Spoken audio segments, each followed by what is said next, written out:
Kia ora, I'm Sarah Robson, and today on The Detail, Katy Perry, Richie McCaw and a 700-year-old oak chair meet in an abbey. It may sound like the setup to a bad joke, but it's not. It's the coronation of King Charles III. It is all about to unfold. You are about to see the magic of a springtime coronation. It's the first coronation in my lifetime, in most people's lifetime. With first coronation in 70 years. But amid a cost of living crisis and changing tides of public opinion, a recent poll found nearly 2/3 of people either don't care or care very little about the King's coronation. And there's significantly less appetite for street parties compared with last year's Jubilee. all the pomp and ceremony of a big royal event strike the wrong note.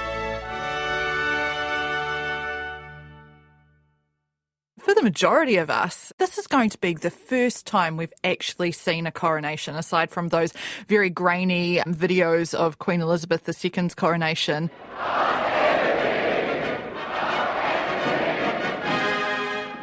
And maybe the recreation of that in The Crown.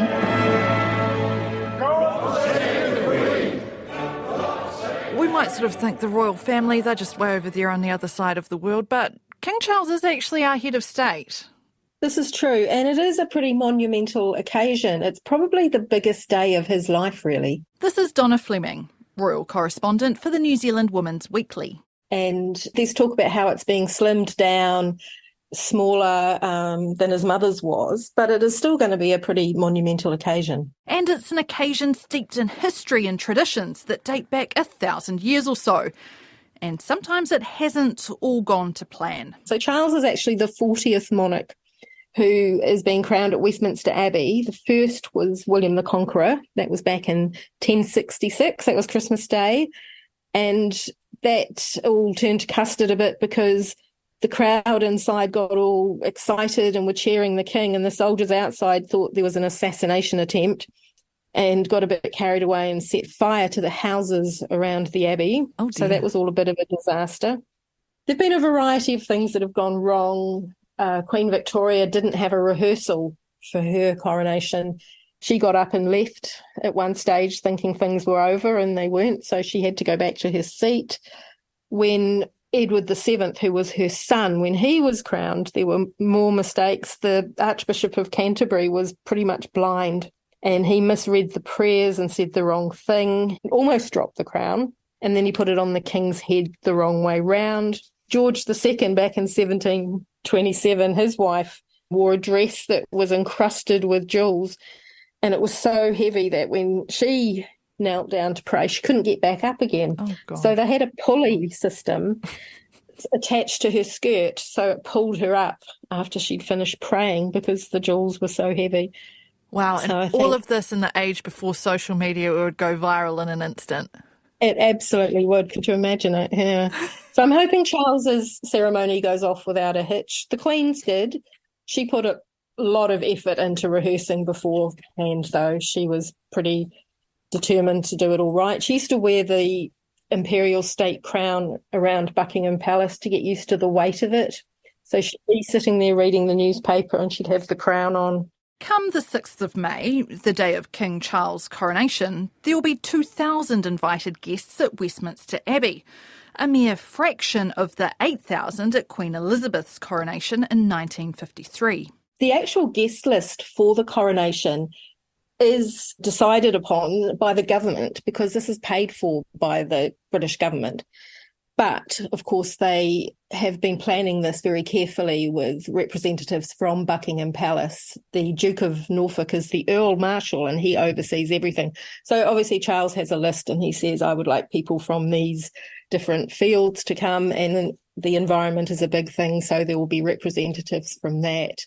People who've been in the news, they've invited, I understand, the young boy who recently emerged from a tent in his garden, having spent 3 years sleeping in a tent. His goal was to raise £100 for the North Devon Hospice. Instead, he's raised £700,000 and counting. There's also members of the armed forces, there's a lot of veterans, NHS workers. And a contingent of New Zealanders. Prime Minister Chris Hipkins, Opposition Leader Christopher Luxon, VC hero Willie Apiata, former All Blacks captain and Order of New Zealand holder Richie McCaw, New Zealand Cross recipient Abdul Aziz, he holds our highest award for bravery, and senior Māori leaders Kingi Tuheitia and Dame Naida Glavish. And then, of course, there are quite a few people who haven't been invited who possibly have their noses out of joint a little bit. And I guess that's just because, you cannot possibly invite everybody. Now, of course, the big headline leading into this coronation has been whether Prince Harry and Meghan Markle would be attending. We just got a clearer picture of who's going to the coronation. Yeah, and who isn't going to the coronation. Hello. Prince Harry minus his +1, Meghan Markle. It's all just been a very fraught time for the royal family, and this really has sort of overshadowed the event itself and almost, in a way, taken it over in terms of the media headlines. I think it's probably a good idea. It's a good compromise. I think it would have been a terrible shame if he'd missed the coronation. This is his dad's biggest day, and for him not to have been there would have been just so sad. The fact Meghan's not going to be there will make it easier in lots of respects because people won't be watching all of her interactions like a hawk and seeing if there's any issues with certain members of the family. Some of these moves around the guest list and King Charles's sort of emphasis on things around youth, diversity and sustainability, is this part of his sort of wider mission to modernise the British monarchy and better reflect the United Kingdom as it is today? Yes, definitely. He's very aware of that. People sort of think of him as being a little bit stuffy, and he is 74 and, that he's not quite with it, but he is actually very well informed. He is very conscious that there's a cost of living crisis in the UK, as there is here. The cost of living in the UK is rising. Protesting over pay, jobs and conditions. 500,000 workers across the country. Olive oil up 49%, milk up 40%. In fact, food prices have risen to a 45-year high of 19%. And wanted the monarchy to reflect that and being pared down. He's very conscious of the fact that a lot of people don't see the point in the monarchy and that they have to be reflective of what is going on in the UK. And he wanted this to be a much more diverse occasion than previous coronations. And the public in the UK, they're sort of encouraged to get on board with the festivities. There's a recipe for coronation quiche that I think people are being encouraged to make for their coronation parties. Coronation of King Charles is almost upon us, and of course they've released an official dish. It is a broad bean and spinach quiche, which, I don't know, sounds a bit dull to me. Yes, there is. So they like to come up with different dishes, I guess. And for the Queen's coronation in 1953, the dish that won was called Coronation Chicken. And basically it's chicken with a mayonnaise sauce flavoured with curry. And back in those days, putting curry powder in something was quite remarkable.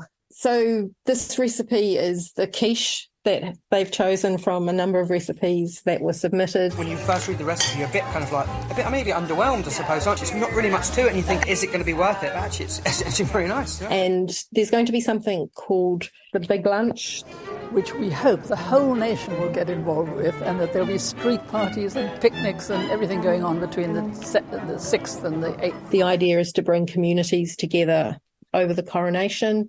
They're also doing something on the Monday called the Big Help Out, which is encouraging people to volunteer and do something for others, because that's something King Charles is very big on, is communities supporting each other. And of course there's going to be a big coronation concert who we've got headlining Katy Perry. They said I was allowed to stay at Windsor Castle, which I'm really excited for. We're going to be following along on social media. Yeah. Okay, yeah. I'm really excited.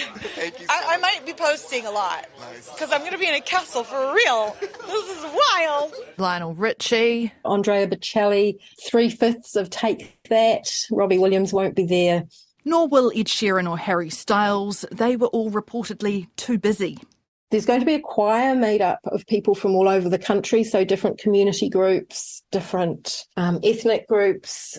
I think the idea is that that will be really important to represent Britain as a whole. While King Charles might be trying his best to modernise the institution, the coronation will still feature plenty of long-standing traditions. Well, there's things like the regalia that they get given. So the monarch sits in the chair, they're handed a succession of regalia, sceptres and an orb and a coronation ring, which all have meaning. The orb during the coronation is handed to the monarch. It's a representation of sovereign power. The sphere symbolizes the globe, and the cross represents Christ's dominion on the earth. And that all culminates with the crown at the end. And it's going to be the one and only time that King Charles wears this particular crown, right? It is. So what happens is when he is crowned, the crown that is put on his head is Edward's crown. After a blessing, the monarch will be dressed in a spectacular gold robe and then be presented with the sword of offering and the armills before finally receiving the sovereign's orb and having St. Edward's crown placed on their head. It's named after Edward the Confessor. This particular crown was actually made in 1661. And the previous crown had actually been melted down by Oliver Cromwell after King Charles I. And it's very heavy. I think it's several kilos. Yeah, I think it's about 2 kgs. Which is, it might not sound much, but having that perched on your head for quite a while is pretty hard on the old neck. So that's the crown that will be used for the actual coronation, but he will take that off and that will be replaced by the imperial state crown, which is, I think it's about half the weight. It's just over a kilo. And that was actually made for Queen Victoria's coronation in 1838. And that will be the crown that he wears in the coach going back to Buckingham Palace and that he will wear when he goes out on the balcony and waves to everybody. Now, what do you know about the coronation chair? I think it's, about 700 years old, and it's the oldest piece of furniture in the UK that's still being used for its original purpose. It is, yes. I think it was made in the late 13th century. It has lasted all of that time. It's actually got graffiti on the back of it, where it was graffitied by visitors to the Abbey in the 19th century. I'm now cleaning the seat, which is covered with 18th and 19th century graffiti from visitors and Westminster schoolboys. So there's P. Abbott, slept in the chair, 5th, 6th of July, 1800. Which is quite interesting. I think it's still there. It's been restored many times. In fact, they had to restore it in 1914 because a bunch of suffragettes who were trying to get their point across about women getting the vote left a bomb in Westminster Abbey and it went off and damaged the corner of the chair, so they had to rebuild it. During World War II, they were scared that it was going to get bombed again and they actually moved it, I think, to Gloucester Cathedral, put it in a bunker to keep it safe. So this is pretty incredible, the history of this chair. I would be a little bit nervous about sitting on it, I have to say. It doesn't look particularly comfortable either. It's a fairly sort of rectangular shaped in a way, very straight back wooden chair. I don't envy Charles having to sit on that. But apparently it will be a much shorter ceremony. The Queen's coronation was about 3 hours. I think they're looking at around just over an hour.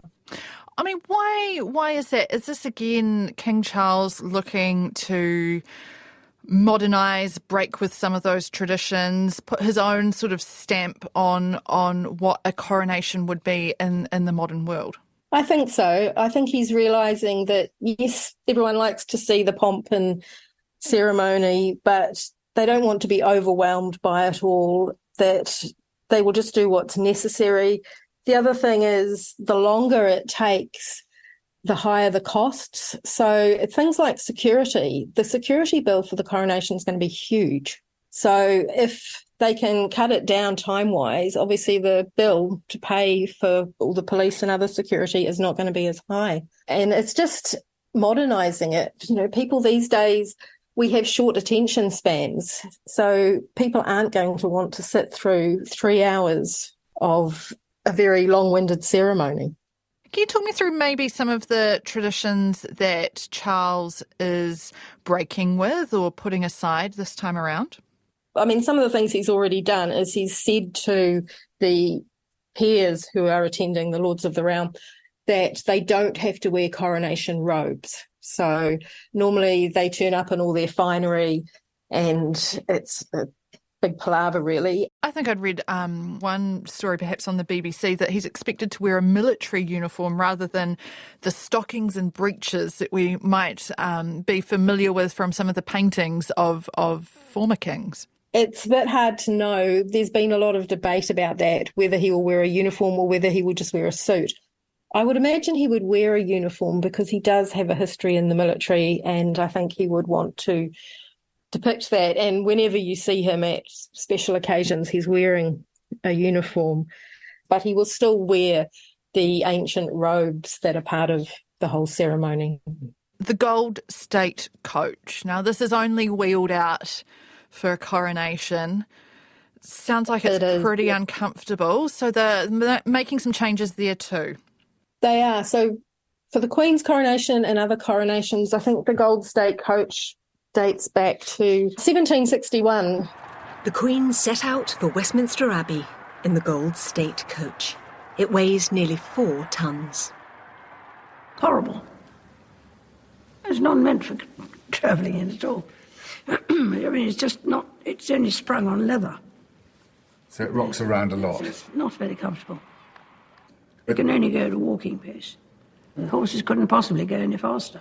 It has to be pulled by 8 horses, and the guy who restored it compared it to a creaking galleon, and it sways from side to side as it moves. So they've come up with a compromise this time. So Charles and Camilla will leave Buckingham Palace and they will go to Westminster Abbey in a different carriage. That's the Diamond Jubilee carriage. And that was actually built in 2012. And it's got air conditioning, I think. Yes. They did an amazing job with that. So it's got like a crown on top of it. And that comes from wood, that comes from HMS Victory, which was the ship used by Nelson at the Battle of Trafalgar. So there's that bit of history there. And inside the carriage, it's lined with different materials that have come from notable British buildings. So it's got bits of wood and metal from things like Windsor Castle, Buckingham Palace, St Paul's Cathedral, Westminster Abbey as well. There is a very religious aspect to the coronation ceremony because it is when King Charles is anointed the head of the Church of England. You know, there are many traditions in this that are associated with that role. The sovereign is then anointed, blessed and consecrated by the Archbishop of Canterbury.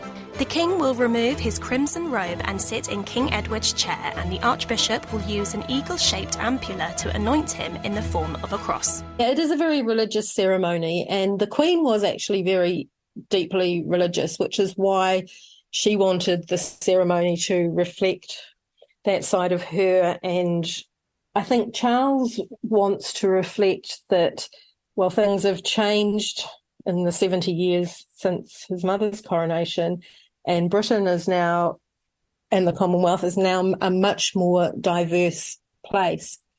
So it would be interesting to see. There could be parts of the ceremony that reflect other faiths. We just don't know, but I wouldn't be at all surprised.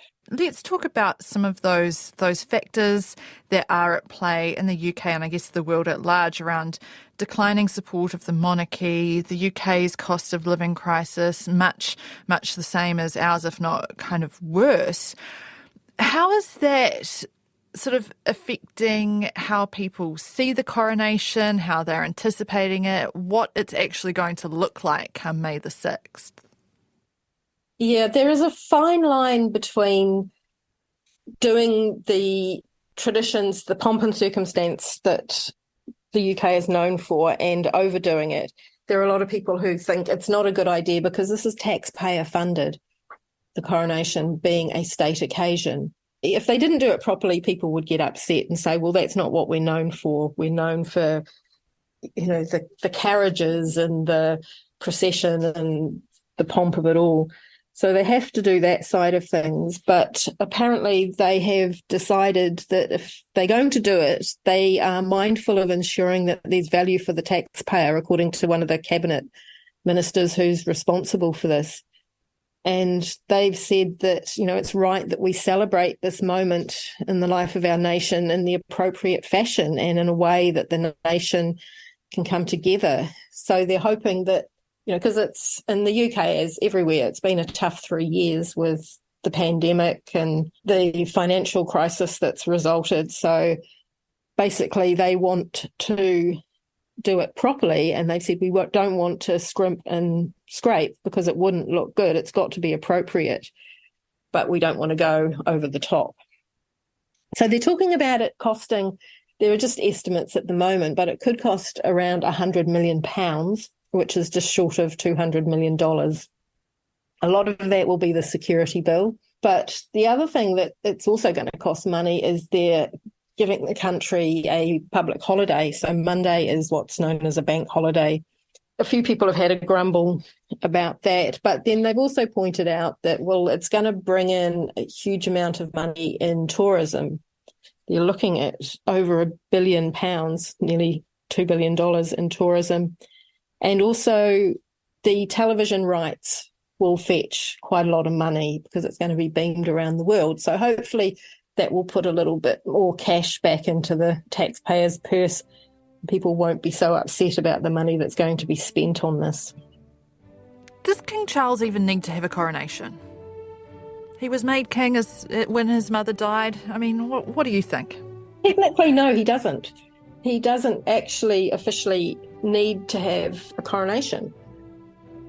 Like you say, as soon as his mother died, he became king, and he's been known as King Charles since then. But this is just sort of putting the icing on top in a way, and it is officially saying that he is the head of state, he's the head of the church. That's an important part of it. And it's just officiating, making everything official.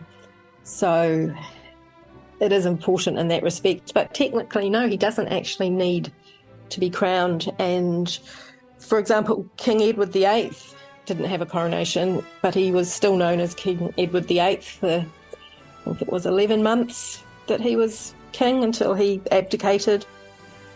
So that doesn't make him any less of a king. It's just he didn't have the official ceremony. And all the people who made the mugs and the tea towels with his face on it, probably not too happy about that.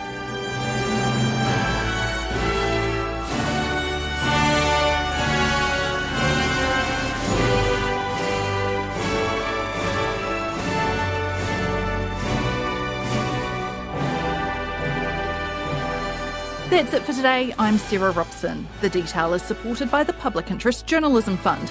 This episode was engineered by William Saunders. Our producers were Alexia Russell and Bonnie Harrison. And thanks to the Women's Weekly's Donna Fleming. Toodle pip.